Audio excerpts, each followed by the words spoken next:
Hello, I'm Mary V. Today, let's talk about how to stay on track after a lesson or a tutorial. Many of us get some knowledge about something that we want to try, but when we come to our practice, it becomes very, very fuzzy.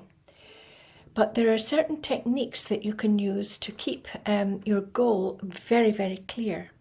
And you can change your technique much more thoroughly and easily. So, supposing you want to change something with the bow, or you've had a lesson and your teacher has told you something to do with the bow, or you've seen a tutorial. I think the first important thing to do is to understand why you're being asked to change something. For example, it may be that your fingers are very straight. They're close together and everything, and your teacher tells you to bend your fingers, right? Like that. So it's really best to keep what you want to do, which is the new way, and the old way very separate. Because if you move straight to the new way and try to play like that, you'll find within just a few minutes that your hand will have reverted to the old way. So the best thing to do is to make sure that you can actually adopt both of the positions. This is the old way and this is the new way. And say, right, I'll do a few strokes. Oh, that feels very uncomfortable because I'm not used to it.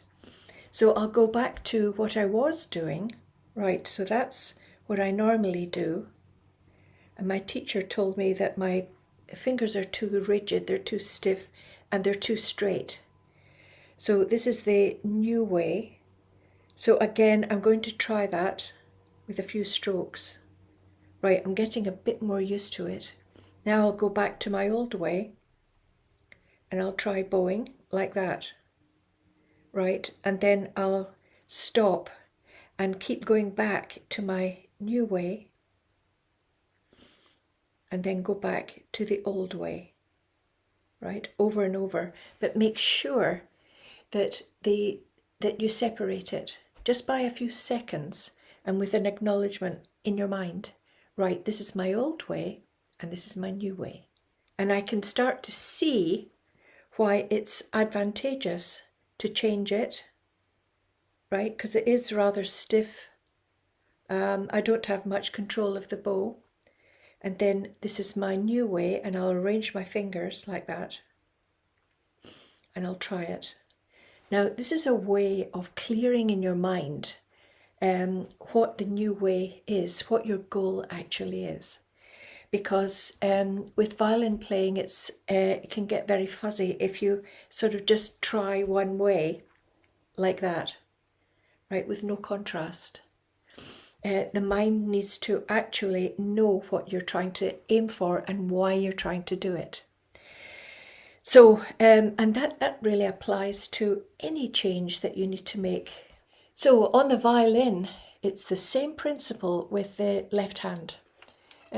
Say, for example, you've got a habit of straightening your wrist so much that your wrist is facing out the way and your teacher tells you that it's harder to play the fourth finger, it's harder to reach the fourth finger, and advises you to change to a softer wrist with the wrist facing in towards the violin.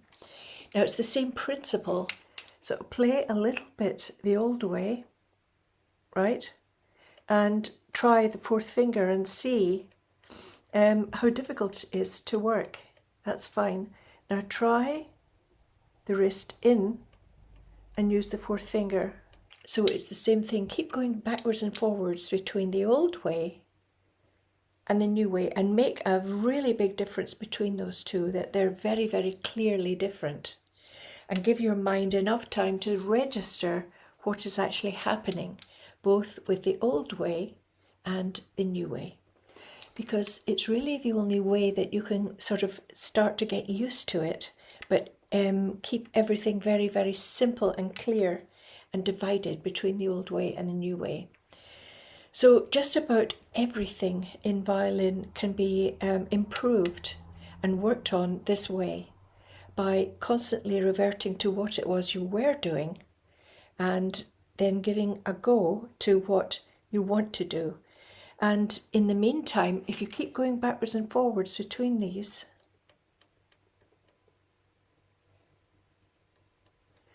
then the new way starts to become a little bit more familiar and more comfortable. And then you can give it a proper go with longer lengths of playing. And this is a much, much faster way to actually change your technique and also to experiment. So don't think to yourself, right, I know what I want to do and what's best, and I'll just try to do that from now on. There's no way for you to get to from what you're already doing to there comfortably. You've got to sort of do it in a logical, gradual way so that the new way becomes logical and gradual and comfortable.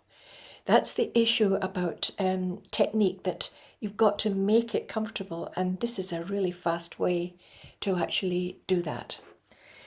So no matter what issue you have about, changing something, a small thing that makes a big difference, number one, you need to know why you're trying to do it and why you're trying to make a change, right? Probably for flexibility and with the left hand to be able to set up the left hand to work better and more fluently. The next thing is to make a big division between what you're doing now and what you want to do, and keep going backwards and forwards until you start to feel that the new way is a bit more familiar and comfortable. And then you can do longer lengths of it, right, to try to introduce it. And if you keep reverting back to your old way of doing things, then you just need to go back to square one and just do it for a few seconds the old way, and do it for a few seconds the new way, until you build up a little more confidence and strength in the new way, and then you can go forward from there. So I think for violinists, this is quite an important aspect of making progress, because we do have to make little changes quite often from time to time. And it's a good thing to know the best way to do that, and the quickest way and the most secure way. So I hope you found this interesting and helpful, and I'll leave it there. Bye.